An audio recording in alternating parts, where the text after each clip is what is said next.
there, Randy Green here. Let's continue the Psyche as processes. We are in the text material on page 2, where I will explain a little bit about, I have inserted some text material, as I wrote in another article. Actually, it's part of the about on my website, where I talk about how the whole project differs from other similar kind of projects. But what I want to put in here is a kind of foundational understanding for the next steps of the material. So the first steps, I read up as usual and then I explain. So the first steps of the higher awareness journey has always been to master the base program, or reality as it is, and with efficacy.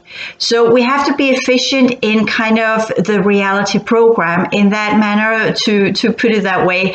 It's like having it on this, as we said in Danish, have it on your spine, or it's just kind of automatic. You have mastered this already, you have worked with this in previous lifetimes, you are aware, you have a physical form, you have to maintain that physical form to its highest possibility rate, its highest purity rate, which means, we'll go into detail with that later on, what that actually means. You have to kind of earn your money, you have to pay your debt if you got that one, or made some kind of arrangement for paying your debt, or have no debt. You are taking care of what you need to take care of so that your life is not in chaos. You kind of have to have what we could say a feng shui order in your life, so that there is harmony on the physical level.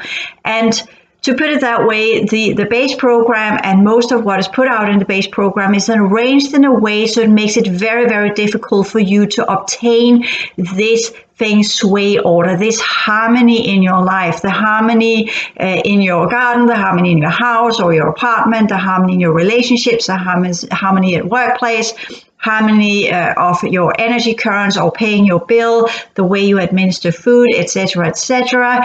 And it's all built upon this whole kind of, you have sometimes the energy, sometimes you don't have the energy. It's about creating chaos in your life. It's about taking away your discipline of creating what we could say exactly that balance within your physical life that allows you to do the higher order work. So this is what the efficacy is covering, that understanding that the base program is arranged in a way so that you will not obtain this harmony on the 3 lower levels of your existence. Because if you do so, if you obtain this harmony, if you have your purified biofield, your balanced emotional field, and your correct perception order in check in the mental field, well, then you will be able to access your higher order awareness. And this is what the game is all about in the base program. The moment you kind of understand that the base program is not there to help you, it's actually to make it difficult for you. That is part of the hijacking. That is how they took the original After Timeline Event program and altered it into, instead of being a supportive program, it became a resisting or a counter process program. So once you get that one, not that you are to go out, oh, everything is hostile and this world is a horrible place, but go in and say, this is a challenge, this is what the game is about, and I'll nail it. And you don't have to be a huge success, you don't have to go in and earn a lot of money, and you don't have to all of these materialized criteria of success. On the contrary, you have to go the other way around. You live minimalistic. You have few but good relationships. You are authentic. You have a job, but you don't. It's not about earning the money. It's about being creative. It's about expressing your potentials. It's about being a role model. It's a whole other way of viewing the base program as a kind of, yeah, this is what is made, and all of the rest out there, the masses are going in one direction, but I'm going through the thin, the stream up against the stream. I'm going through the eye of the needle. I am doing all of these things that will allow me to focus on why I exist and why I'm actually here and what this existence is about. It's not about gaining materialistic goods. It's about clearing out the three lower fields and arranging our life in a way so that we can do so. And this is the basic understanding of the whole project, and this is where we follow in line with all of the old teaching systems that have always been taught in the secret societies. So this is where we continue in the text. So that is the first step in all secret societies. How we do, how well you excel within the base program. So this is what I just said here about that. What was taught and always been taught is this kind of when you went into the secret society, the first thing you kind of got to know is that this is what reality is about, and this is how you work within reality. You have the double awareness. You understand that your goal is not to produce. Your goal is not to be out there. If you do and if you choose to do so, then it has to be imbued with higher order energies. It has to be an exemplification of the true reality of which we are now divided from, to put it that way. And how do we re-access or gain back our ability to be in both worlds and excel well in both worlds, so to speak. So when this is understood, you also understand why in the material I've taken the time to work with what I call the whole project Blue Flower. And that is that you excel in life first, and then see if you can embark on the real work, entering the alternate realities that are behind our world. So this is where you kind of understand that you can't really begin the higher order levels to their full extent. You can theorize about them. You can tap into kind of where you work with what we call as a mystic. You work with your heart field. You try to rise your vibrations. You try to work with the concepts of light. You try to balance yourself. But if your base program life is not in order, that is kind of where you get to, because the working with vibrational state and working with the concepts of light and how to utilize light to transform your emotional field is exactly about the emotional field. And that is what you need to balance your emotional field. This is where we talk about the quote unquote enlightenment of your emotional field that allows the higher order knowledge to begin to descend into your brain field, altering that one. So this is again the steps when we talk about the base program. The first levels of the biofield and the organic existence is to nail the base program life as it has been arranged for us. Then it is to master the balance of your emotional field, and the teachings of the Buddha are excellent in that one. And then you can begin to work with the mental field, and you can definitely work with the mental field while you're working with your emotional field, but here you are developing your brain structure to hold new kind of networks, doing what we call normal human sciences, working with the frequency sciences, where you build an expanded network in your brain. So you kind of nail that one as well, pushing your brain capacity to its fullest functionality, to use that word, where you really get this whole kind of, I'm a clever person, but you will understand and you will know once you begin to work with the density energies and really begin to work with your perception field. Linear knowledge fades away, but the ability, the brain has been forced to work through different levels of information and connect the dots of these different levels of information, understand different levels of information, will then make it ready to receive the higher order levels of information. Plus, when we talk about the true higher order levels of information, they are enormously scientific in nature, and therefore the training of the human sciences is a good place to start if you want to do the higher order sciences. The same as training the emotional field to reach the balance point, so that you get into the concept of harmony and order, and from there there on, it's easy to, when you do work on the timelines, it's easier for you to stand strong in whatever comes your way, because you have learned the point of balancing, or principle 2, technically principle 1, 2, 3, 4, and 5, where you have excelled in understanding that you are to meet whatever is in front of you on their ground in some kind of diplomatic feature. You are to use the principle of balance so that you kind of respond in a way that is what you could call suitable for the situation, and you then understand what you focus on. You give energy, and if you don't want to give that energy, you turn the other cheek, and if you can't do that, you transform. You do what you can to undo what is in front of you, so it will not be part of your field. Remove your genetics and work internally to understand or to get rid of what is connecting you to that field. And then via the upgrade of your energies, you will then use principle 4, where it's mirrored to you if you have succeeded, and if not, you go back and you do step 1, 2, and 3 one more time until you nail that one. And from all of that work, you get the true inner knowledge that will activate your brain field into its right capacities. And from there on, you will have the double awareness from where you can begin to make the right choices. So this is just summing it up in a different way. So being excellent in one modality of life gives ground to excel in the other aspects too, because the dynamics are the same. Learning to master the base program with all of its emotional roller coasters and mental deception technologies were less difficult in the ancient days, no doubt about that. But in contrast, the physical life in the old days were much harder and was put this way as the biggest obstacle back then. So this is kind of where we are in all of this, as in kind of, yes, in the ancient days, the physical life was the most difficult one. In the current life, it is the emotional level that is the most difficult, and in the future, it will be the mental. We're already heading in that direction.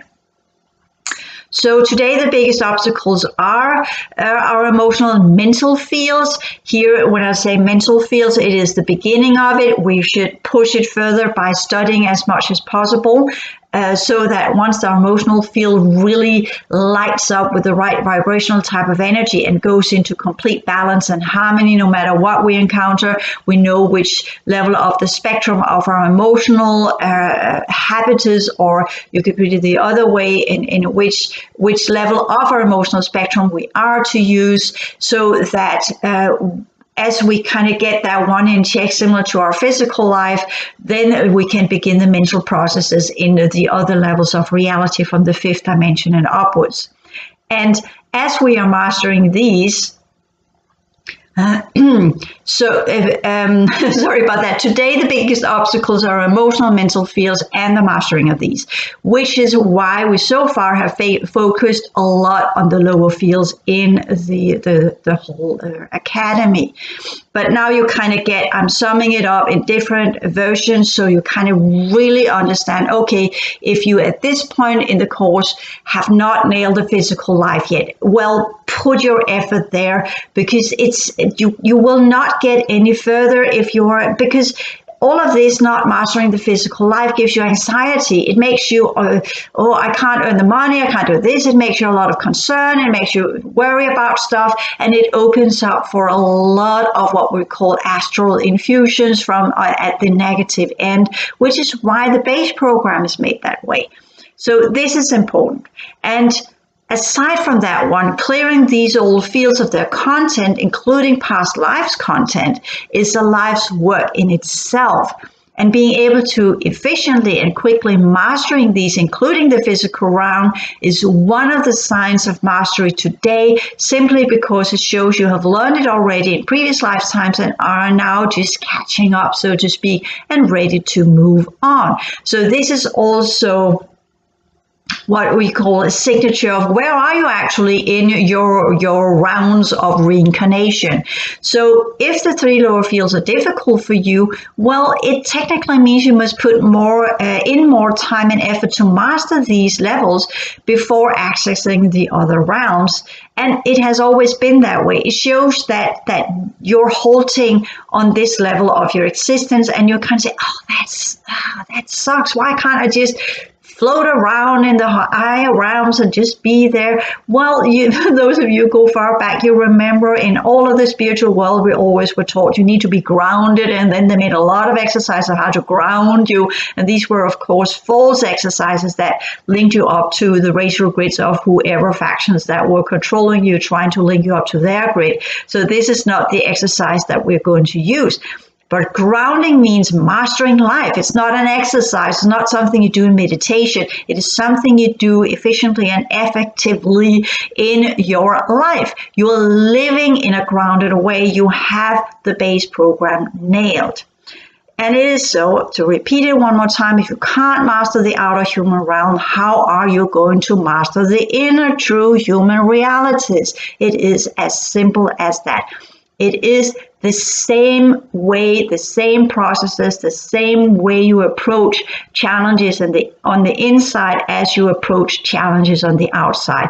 And technically, to the begin with, you have no control of everything, and mastering means the ability to work strategically in a way so you master the energies, which means you can control the energies not by manipulation, but via the principles and via the correct response to whatever comes your way. And that goes with what we could say the correct response within the base program, following the human laws and the human ethics and moral and what you're supposed to do there. And then on the inner levels, you follow the rules of engagement and the principles. And on what we call the highest levels, the mental levels, you really begin to work with the natural laws of energy and also principles and also rules. Just put it in that way that is adding in. So if you want to kind of have this is the timeline, so to speak, you can say, well, as you shift out of the normal human emotional field, the psychological spectrum, you begin to work with the rules or the principles. As you go out of the psychological spectrum, you begin to work with the principles to create a new way of perceiving yourself. And when you master the principles, you will then shift into the inner realities and the life forms that are there. And then you begin to work with the rules of engagement. On the outer reality, you use the human rules of ethics and moral and how to interact with other people. On the inside, you use the rules of engagement. And when you work with the human perception field, you work with the human sciences. When you work with the inner levels of perception of reality, you work with the laws of energy. And these are, again, the inner and outer equivalents of how we are to respond in two different forms of realities that have their own laws and their own ways to go about it. So it is always up to the seekers whom they join forces with and whom they trust to lead them further down the path of liberation. Some are not forerunners, others are. Most are followers, and the game is to present false forerunners to these seekers to derail them. And there is no shame in being a follower. It just means that you have not mastered reality yet. Once you really master reality, you become a forerunner, because then you know what you're dealing with and you will move quicker in your progression. So this is what makes you a forerunner. Once you excel in where others are struggling, you become a forerunner because you're simply moving faster than the rest. But you are also to, at that point, really take to heart what kind of forerunner are you? What are you? You are cutting more into the path of liberation, but where are you cutting? What type of cutting are you doing? And is it the right type of cutting? Is it something that others can follow? And this is where we really get the principle of one on a higher level, where you say, the first of many for the highest good of the many. And this is where it really comes in play, having this responsibility that suddenly you are actually a way shower. And in that one, you're not just running in front because it's a competition. No, you become a way shower. So the true ancient ones that took on this ability, and this is about the forerunner, some of us actually chose to be a forerunner a long time ago, and we took on this ability and responsibility to themselves as a vow once it was clear that our solar system would enter the zones of the dark worlds and the lost worlds with the regressed and digressed races, and the fact that our human race would, due to the new reality settings, join these levels. So this is where we technically talk about after the hijacking. There was a little group that chose this one, and I've talked many times about these original forerunners, or the ones that rearrange themselves to constantly be reborn, and in each life take on to themselves to be a forerunner, to excel as quickly as possible, and then cut the path of liberation. And you have heard some of the names of these already, and we don't need to go further into this. It's just kind of taking it down and say, well, this is just a group of true humans, which you were as well, and they had a higher, what we'll call more resilient type of genetics, and by that chose to have that as their vow, their work as our world changed. Unfortunately, most of these forerunners were cut down even before they got to do the work, and this is how they are always being hunted down in each life. And don't go into this one, oh, I'm a forerunner, I'm one of these selected ones. That's the snakes talking. So don't get into this. The more the special you think you are, the more you can be sure this is a parasitic entity that is trying to make you lose grip of being what we call humble, of being in balance with reality as it is, and understand that right now we are all struggling. The forerunners are not very significantly out there, and they are living a 10 times harder life than most people out there. So if you're kind of living a normal life and you have a little bit of insight, that does not make you a forerunner. That just makes you one of the bunch that are activating. And that is good and fine. I know it'll make it sound as if it's not. I'm not trying to diminish you or anything. Just be very, very observant with this, what we call inflation, the idea that you are more than what you actually are, and keep yourself realistic. Always take it to the test. If everybody was doing what I was doing, how would the world look? Always take it to the test. Is this something that actually would lead anyone to something that is worth leading them to? Is it actually worth anything? Or is it just me having this omnipotent, godlike feeling about myself? And you can be quite sure that is often a snake, and these type of snakes actually goes back to the Egyptian racial grids. So if you kind of have that one, they are also part of the Mesopotamian one. So these are technically some of the snakes that are quite old. And if that is the case, you know this is one of the ones that you need to clear out to get that one out of your head, so that you can work in harmony with the rest of our civilization as it is today. So, but when we talk about forerunners, so to speak, you can say that for the majority of them, and it's always been so, it's not out there. It's not about leading others. It's about doing the work inside, so to speak, because the path is in the other realities. The path is through the distortion layers. The path is through the infected mental layers. And that is where a forerunner will excel, doing this inner work for the highest good of the many. So it's not something that's visible. There's no outer honor. There is no recognition. There is nothing there that will kind of make you stand out as being something special. I'm just saying so because over my time of working with the spirituality and working with when we got into the alien agenda, and that began to come in the stellar activation cycle,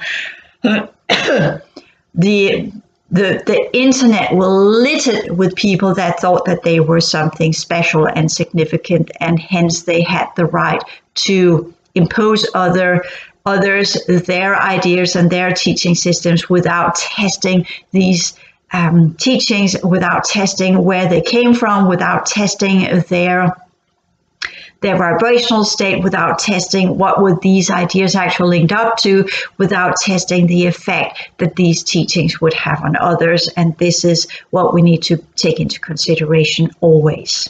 So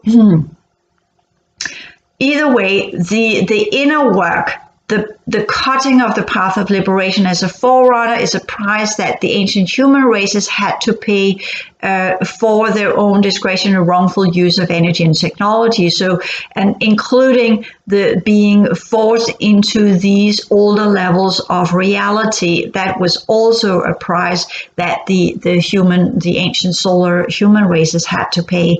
It was not something that you can't take an entire reality field and push it into a more regressed state. It is a slow process that happens similar to what we're experiencing now.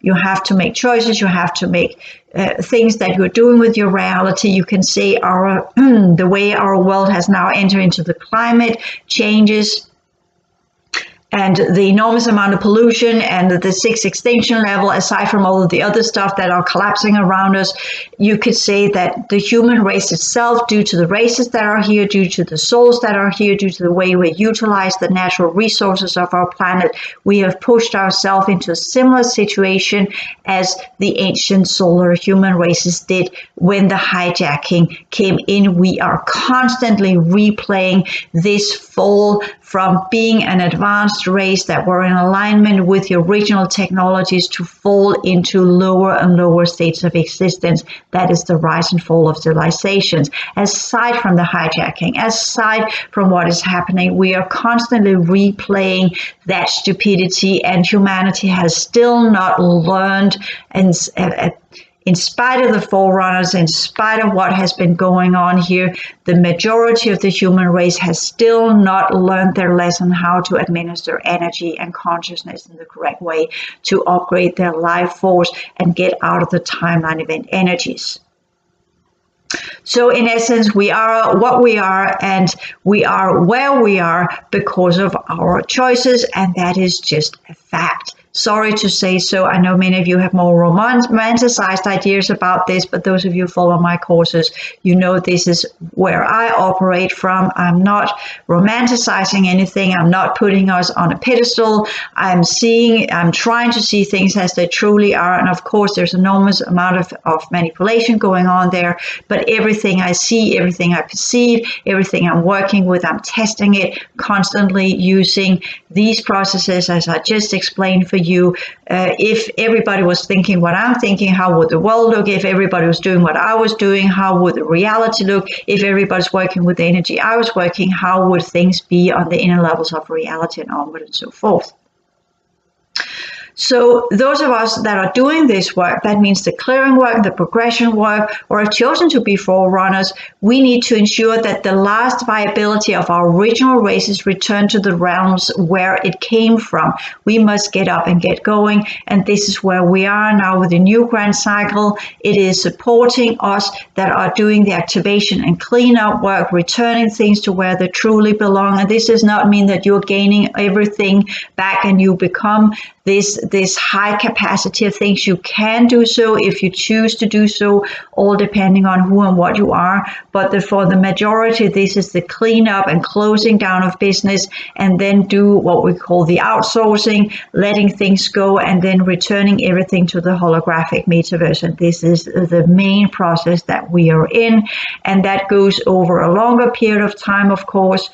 Within 5,000 to 10,000 years, what is left of the original solar system races will be completely gone, including the technologies of the ancient ones, and what will be left will belong to the regressed worlds, the third cycle, the android realities, the transhuman realities, etc., etc. And this is the game that we are in now. Now it's not just about mastering the base program as it was under the old world order and the hijackers. No, now we must step up further and get this extra work put upon us, which I also talk about in the new grand cycle transition course 1 and 2.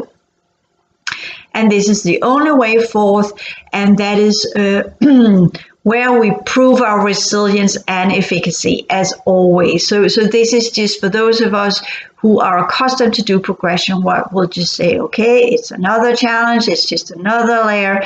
And at the end of the day, we take lemons and we make it into lemonade, and we put it into some kind of a learning process. We put it into a process of mastery, and we do what we need to do. We just rise ourselves up, we rise to the occasion, and we get going, and we learn to master this. We learn to control the energies of this. We learn to clear out what is there, and we just keep going. And that is how we do this work. And with this one, I think this little working with this type of article will on this level suffice, and I will continue with the next steps, the 3-step psychic progression work, in the next video, where I will repeat some of the things I already covered here, but as always, in a different way with a different approach. And with that one, thank you for listening into this video.